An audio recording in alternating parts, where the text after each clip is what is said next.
नमस्कार. सातच्या बातमीपत्रात मी कल्पना साठे आपलं स्वागत करते. सुरुवातीला एक नजर ठळक बातम्यांवर. आर्थिक विकास आणि थेट परदेशी गुंतवणुकीमुळे देशातल्या अन्न प्रक्रिया उद्योगात तिप्पट वाढ अपेक्षित.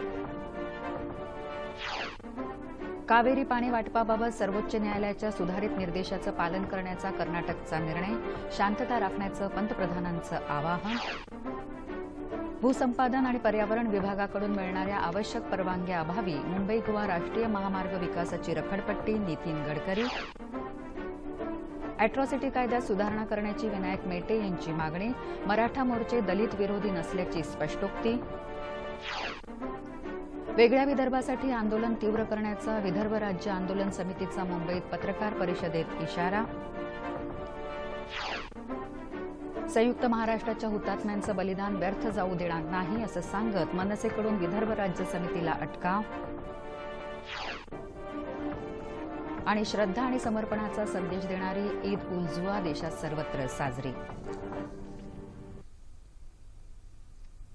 सविस्तर वृत्त. उच्च दर्जाचा आर्थिक विकास आणि अन्नपदार्थांच्या विपणनात थेट परदेशी गुंतवणुकीला सरकारनं दिलेली 100% मोकळीक यामुळे देशातला अन्न प्रक्रिया उद्योग तिपटीनं वाढेल असं केंद्रीय मंत्री हरसिमरत कौर बादल यांनी म्हटलं आहे. आज नवी दिल्लीत उद्योजकांच्या एका कार्यक्रमात त्या बोलत होत्या. सध्या या उद्योगाची उलाढाल 1.5 लाख कोटी रुपयांची आहे असं सांगून कौर म्हणाल्या की हा उद्योग अधिक फोपावण्यात किरकोळ विक्रेते, उत्पादक आणि प्रक्रिया उद्योजक यांचा खूप महत्वाचा वाटा असेल. ही सगळी प्रक्रिया गतिमान होण्याकरता उद्योजकांना आणि गुंतवणूकदारांना सुगम ठरणारी धोरणं सरकार राबवेल असं त्यांनी सांगितलं. कावेरी पाणी वाटपाबाबत सर्वोच्च न्यायालयानं दिलेल्या सुधारित निर्देशांचं पालन करण्याचा निर्णय कर्नाटक सरकारनं घेतला आहे. सर्वोच्च न्यायालयाच्या सुधारित निर्देशानुसार कर्नाटकनं तामिळनाडूला 20 सप्टेंबरपर्यंत दररोज 12,000 क्युसेस पाणी सोडायचं आहे. या निर्देशाची अंमलबजावणी करणं अतिशय कठीण असलं तरी त्याची अंमलबजावणी करण्यात येईल असं कर्नाटकचे मुख्यमंत्री सिद्धरमैया यांनी म्हटलं आहे. सर्वोच्च न्यायालयाच्या निर्देशाचं पालन करण्याबाबत तसंच पाणी वाटपाच्या मुद्द्यावरून उसळलेल्या जनक्षोभासंदर्भात मंत्रिमंडळाची तातडीची बैठक त्यांनी बोलावली होती. त्यानंतर घेतलेल्या पत्रकार परिषदेत ते बोलत होते. या प्रश्नासंदर्भात पंतप्रधान नरेंद्र मोदी यांची आपण तातडीनं भेट घेणार असून कर्नाटक आणि तामिळनाडू या राज्यांच्या मुख्यमंत्र्यांची बैठक बोलवावी अशी विनंती करणार असल्याचंही सिद्धरमैया म्हणाले. राज्यात कायदा आणि सुव्यवस्था कायम राखण्यासाठी सार्वजनिक मालमत्तेचं नुकसान करणाऱ्यांविरोधात तसंच कायद्याचं उल्लंघन करणाऱ्यांविरोधात कडक कारवाई करण्यात येईल असंही त्यांनी सांगितलं. कावेरी पाणी वाटपावरून कर्नाटक आणि तामिळनाडूतही हिंसाचाराच्या तुरळक घटना घडल्या. बंगळुरू शहरात 16 पोलीस ठाण्यांच्या हद्दीत कालपासून लागू केलेली संचारबंदी 14 सप्टेंबरपर्यंत लागू राहील. शहरात आज रस्ते वाहतूकही तुरळक होती. वाहनांना आगी लावण्याचा आजही प्रयत्न झाला. टायर जाळण्याचा प्रयत्न करणाऱ्या निदर्शकांना पांगवण्यासाठी पोलिसांनी एका भागात अश्रुधुराचाही वापर केला. मंड्या, चित्रदुर्ग, म्हैसूरच्या काही भागातही हिंसक घटना घडल्याचं वृत्त आहे. परिस्थिती लक्षात घेऊन कर्नाटकमध्ये दंगल नियंत्रण पथकाचे 700 अतिरिक्त जवान तैनात करण्यात आले आहेत.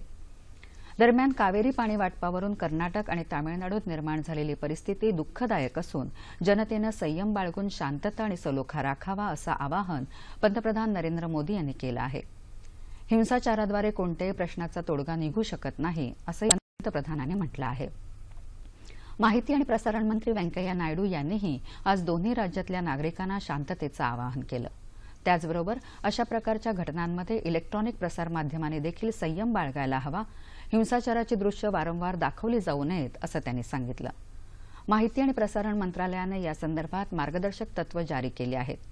हिंसाचाराला उद्युक्त करणारी बातमीची रचना नसावी, हिंसाचारासंदर्भात थेट प्रक्षेपण टाळावं तसंच हिंसाचाराची संग्रहित दृश्य दाखवू नयेत असं यामध्ये नमूद करण्यात आलं आहे. जम्मू काश्मीरमध्ये बांदीपोरा इथं आज नव्यानं दगडफेकीच्या घटना घडल्यानंतर सुरक्षा दल आणि निदर्शकात झालेल्या चकमकीत 2 जणांचा मृत्यू झाला तर अनेक जण जखमी झाले. यामुळे काश्मीरमध्ये हिंसाचारात मृत्युमुखी पडलेल्यांची संख्या आता 19 झाली आहे. फुटीरतावाद्यांचा आजचा मोर्चा लक्षात घेऊन जम्मू काश्मीरमध्ये सर्वच्या सर्व म्हणजे 10 जिल्ह्यातही आज ईदच्या दिवशी संचारबंदी लागू करण्यात आली होती.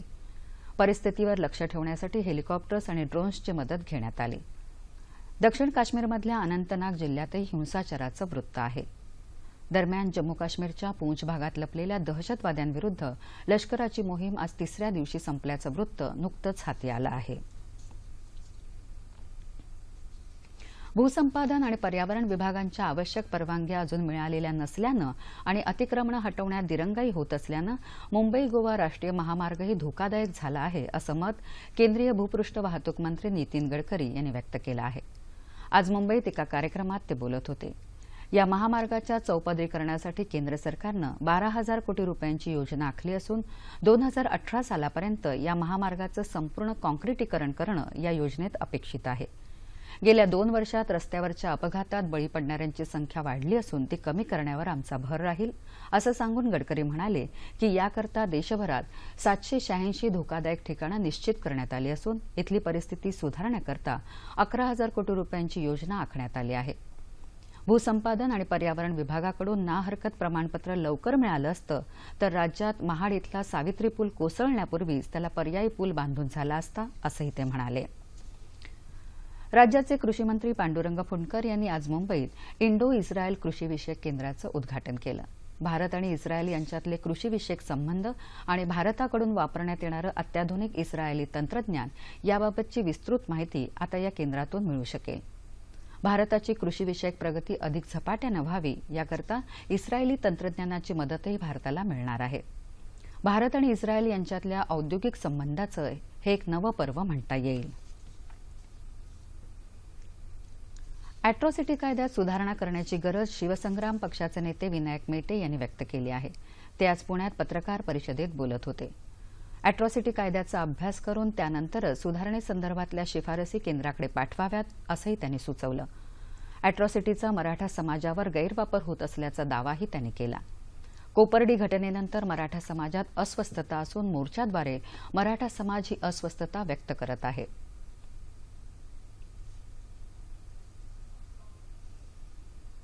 करणं गरजेचं आहे आणि म्हणून जाचक अटी रद्द करण्याच्या करता शासनानं याचा अभ्यास करून ताबडतोब केंद्राला शिफारस करावी.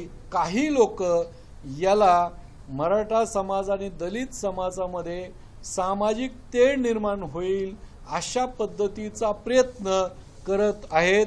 म्हणून मी सामाजिक कार्यकर्ता गेले 30 वर्षापासून काम करत असल्यामुळं अशी तेढ निर्माण होऊ नये हे आवाहन करण्याकरता मी आज मुद्दाम विनंती करण्यासाठी आलेलो. दरम्यान मराठा मोर्चांना प्रत्युत्तर म्हणून प्रतिमोर्चे काढू नयेत असं आवाहन भारिप बहुजन महासंघाचे नेते प्रकाश आंबेडकर यांनी केलं आहे.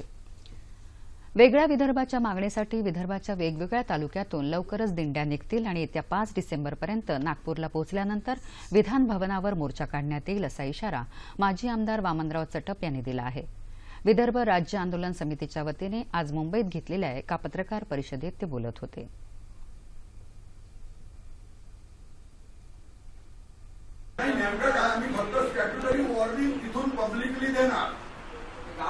डिसेंबर पर्यंत आम्ही अहिंसा परमो धर्म याला जाणार एवढी वॉर्निंग त्यांना देणार. 1 जानेवारीपर्यंत जर सरकारने केलं नाही तर विदर्भातले नागरिक, विद्यार्थी, युवक आणि महिला रस्त्यावर येतील. दरम्यान संयुक्त महाराष्ट्रासाठी 106 हुतात्म्यांनी बलिदान केलं असून ते वाया जाऊ देणार नाही असं सांगत महाराष्ट्र नवनिर्माण सेनेच्या कार्यकर्त्यांनी ही पत्रकार परिषद उधळून लावली. मात्र पोलिसांनी वेळीच हस्तक्षेप केल्यानं परिस्थिती नियंत्रणात राहिली. आज ईद उल जुहा म्हणजेच बकरी ईद निमित्त देशभरात विविध ठिकाणी विशेष नमाजाचं आयोजन करण्यात आलं होतं. त्याग, समर्पण, श्रद्धा आणि भक्ती या मूल्यांचं स्मरण बकरी ईद देते. राज्यातही ठिकठिकाणी बकरी ईद निमित्त आज नमाज अदा करण्यात आली. नागपूरमध्ये जामा मशिदीच्या बाहेर पोलीस आयुक्त CP व्यंकटेश रस्तोगी यांनी फुलं देऊन मुस्लिम बांधवांना ईदच्या शुभेच्छा दिल्या. अहमदनगर जिल्ह्यात तसंच श्रीरामपूर शहरातल्या ईदगाह मैदानावर मुस्लिम बांधवांनी सामूहिक नमाज अदा केली.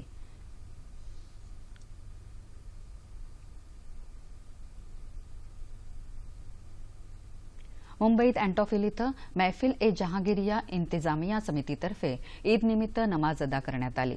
मानवतेची सेवा हीच ईश्वराची सेवा आहे अशी शिकवण देणाऱ्या या दर्ग्यामध्ये सुफी कव्वालीचा कार्यक्रमही आयोजित करण्यात आला होता.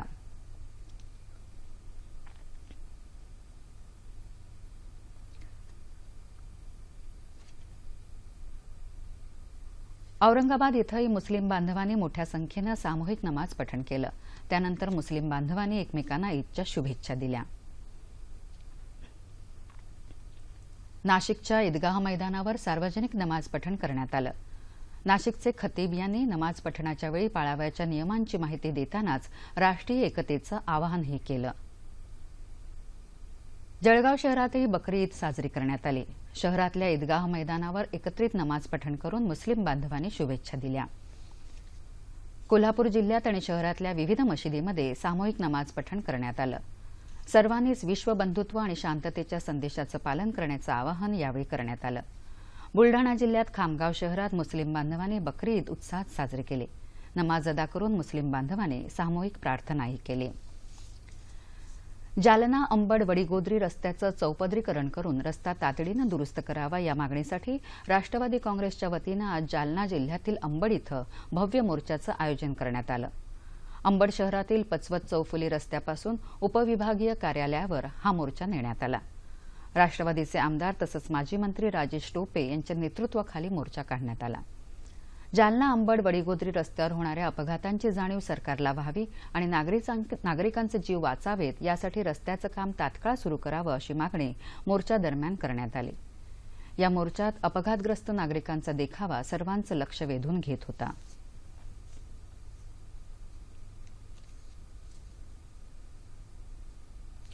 केंद्र आणि राज्य सरकार सामान्यांच्या प्रश्नाकडे लक्ष देत नाही. शेतकऱ्याचा घास हिरावला जात असल्याचा आरोप काँग्रेस प्रदेशाध्यक्ष अशोक चव्हाण यांनी केला आहे. नंदुरबार इथं पक्षानं आयोजित केलेल्या शेतकरी मेळाव्याचं उद्घाटन करताना ते आज बोलत होते. केंद्र आणि राज्यातलं सरकार ट्विटरवर चालत असून शेतकरी आपल्या समस्या ट्विटरवर मांडू शकत नसल्यानं त्यांच्याकडे सरकारचं लक्ष नाही. आदिवासींच्या जमिनी उद्योगपतींकडे देण्याचं काम सरकार करत असून त्याला आपल्या पक्षाचा प्रखर विरोध असल्याचं चव्हाण म्हणाले. सरकारच्या अयोग्य धोरणामुळे साखर उद्योग अडचणीत आला असून ऊस उत्पादक शेतकऱ्यांचं नुकसान होत असल्याचा आरोप राष्ट्रवादी काँग्रेसचे आमदार जयंत पाटील यांनी केला आहे. इस्लामपूर इथं राजाराम बापू साखर कारखाना परिसरात ते आज बोलत होते.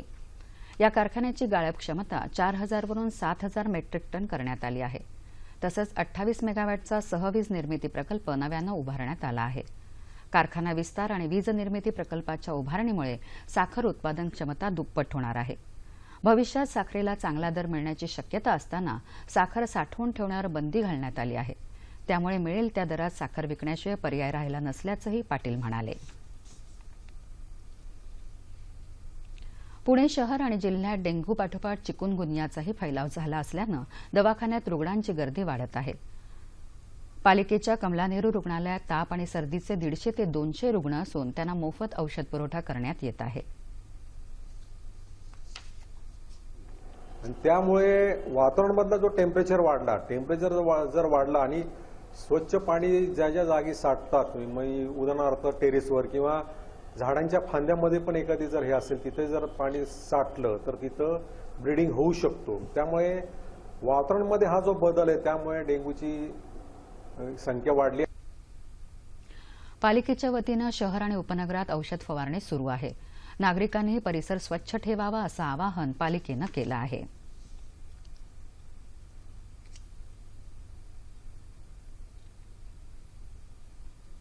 राज्यातल्या अष्टविनायकांप्रमाणे विदर्भातले अष्टविनायकही प्रसिद्ध आहेत. यातला आणखीन एक विनायक म्हणजे वर्धा जिल्ह्यातलं केळझर इथलं श्री क्षेत्र सिद्धिविनायक गणपती देवस्थान.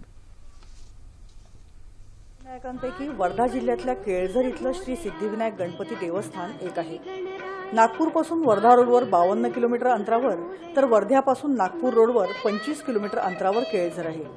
टेकडीवर हे मंदिर असून या मंदिराच्या परिसरातून संपूर्ण केळझर गावाचं विलोभनीय आणि निसर्गरम्य दृश्य पाहायला मिळतं. वरद विनायकाची मूर्ती 4 फूट 6 इंच उंच आहे. अत्यंत प्रसन्नचित्त, मनमोहक, सजीव जागृतीचं असं या गणेशाचं स्वरूप असून त्याच्या दर्शनासाठी भाविक येत असतात. या केळझर गावाचं नाव एकचक्र नगर असल्याचा उल्लेख वसिष्ठ पुराण आणि महाभारतांमध्ये आढळतो. श्री गणेशाची आख्यायिका म्हणजे महाभारत आणि रामायणाच्या इतिहासाप्रमाणे रामाचे गुरु वशिष्ठ यांना जेव्हा वर्धा नदीच्या तीरावर असलेले कोटेश्वर या ठिकाणी महायज्ञ करायचा होता, तेव्हा त्यांना श्री गणेशाची पूजनाची आवश्यकता होती आणि केळझरला येऊन या टेकडीवर तपश्चर्या करून श्री गणेशाची स्वयंभू मूर्ती निर्माण करून या ठिकाणी पूजन करून त्यानंतर त्यांनी कोटेश्वरला जाऊन महायज्ञ केला, अशी आख्यायिका रामायण ग्रंथामध्ये आपल्याला वाचायला मिळते. तर हे एक जागृत देवस्थान असून नवसाला पावणारा गणपती म्हणूनही भाविकांची श्रद्धा आहे. अत्यंत श्रद्धास्थान असलेलं भाविकांचं जे स्थान आहे हे अत्यंत जागृत आहे. इथे आलेल्या प्रचिती लोकांना आम्हाला पण आलेल्या आहेत, आम्हालाही जाणवतं. आम्हाला अधूनमधून असं वाटतं मंदिरात यावं, मनाला शांती मिळते, सुख शांती समृद्धी प्राप्त होते. या टेकडीवर इतिहासकालीन अनेक वस्तू आहेत. 1993ला या मंदिराच्या जीर्णोद्धाराच्या कामाला सुरुवात झाली आणि या खोदकामात एक शिवलिंग मिळालं. त्याचा उल्लेख शिवलीलामृताच्या शेवटच्या अध्यायात आढळून येतो. मंदिर परिसरात महालक्ष्मी आणि गजानन महाराजांचं देखील मंदिर आहे. तसंच भगवान विष्णूची कोरीव सुंदर मूर्ती सुद्धा या परिसरात खोदकाम करत असताना मिळाली आहे. निसर्गाच्या सानिध्यात असलेल्या मंदिरात जाऊन मन अगदी प्रसन्न होतं.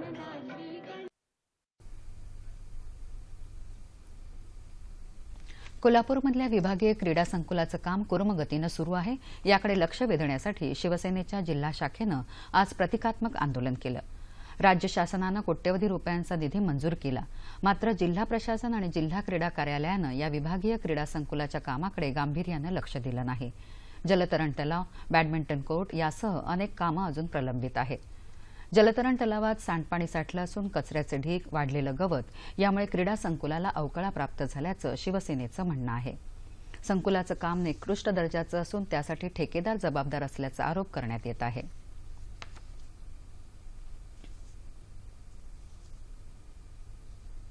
पुढची जर बैठक तुम्हाला लावायची असेल आणि स्वतः बघायचं असेल की शासनाचा पैसा कुठं मुरला, कुणा खिशात गेला, कुणा घरात गेला, जर बघायचं असेल तर खरोखर तुम्ही बैठक जिल्हाधिकारी, सगळे क्रीडा अधिकारी, सर्व खेळाडूंची बैठक इथं लावा आणि ही झालेली दुर्दशा ही तुमच्या लक्षात येईल. ही चौकशी झालीच पाहिजे. ठेकेदारा काळ्याआधी टाकल्याबरोबर त्याला गजाड करणं गरजेचं आहे.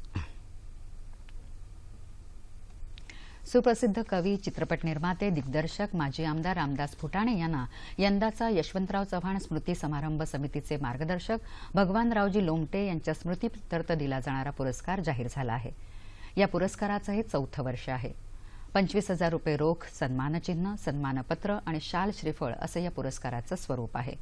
19 सप्टेंबरला सुप्रसिद्ध कवी फ. मु. शिंदे यांच्या हस्ते अंबेजोगाई इथं हा पुरस्कार फुटाणे यांना प्रदान करण्यात येईल. यापूर्वी ज्येष्ठ नेते यशवंतराव गडाख पाटील, ज्येष्ठ पत्रकार विजय कोवळेकर, पद्मश्री ना.धो. महानोर यांना या पुरस्कारानं सन्मानित करण्यात आलं आहे. हवामान. हिंगोली जिल्ह्यात आज अखाडा, बालापूर, कुरुंदा, वसमत इथं मुसळधार पाऊस झाला. यवतमाळमध्येही चांगला पाऊस झाला. परभणी, लातूर, नागपूर आणि नांदेडमध्येही हलका पाऊस झाला. येत्या 48 तासात मराठवाडा आणि विदर्भात तुरळक ठिकाणी मुसळधार पाऊस पडण्याची शक्यता हवामानशास्त्र विभागानं वर्तवली आहे.